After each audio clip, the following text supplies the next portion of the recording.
Hello guys, welcome to the show.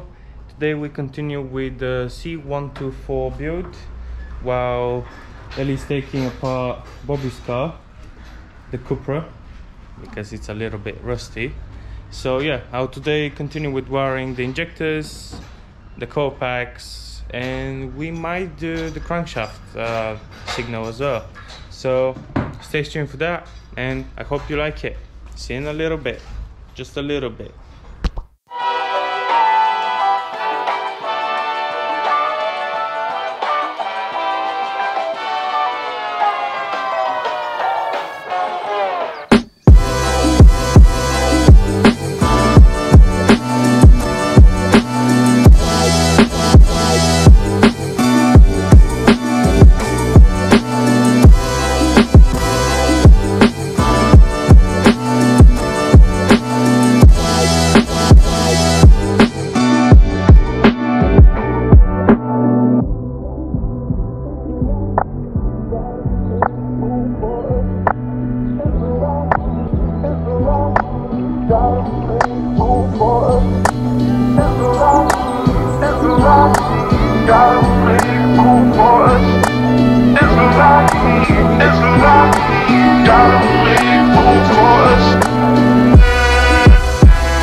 So I have mostly wired all the plugs in. Let me show you what we have done so far. So we have positive wire, constant life, which is gonna go from the chassis plug over there. We have a ground to the cylinder head, and then we have 6 different color wires, which are gonna be the trigger from the Mega Squat. So how it is wired is, number 1 is life, number 2 and 4 is chassis ground. 2 is gonna be connected to 4, so I don't run another wire, and number 3 is gonna be when the Mega Squat tells you the signal wire. And I'm thinking, I'm gonna have a look in a second of how to wire the injectors, but I'm thinking of using the same wires. It's either gonna be the grounds or the power wires for the coils. I'm gonna use them. I'm just gonna splice into them and connect this, because one side is gonna be either to ground or to positive, and the other side is gonna be to the Mega Squat. And I think this is gonna be power, and this is gonna be ground from the Mega Squat. So I'm just gonna tap into the power for the injectors, because it's less wires. This is getting really bulky now. It's kind of thick. So that is that. So let's figure out how to wire everything in. I still need to solder number 2 and 4 together on all 6 plugs, and heat shrink around them. So yeah, fun times, fun times. At least the weather is a little bit better before it started raining. So yeah, see you in a bit.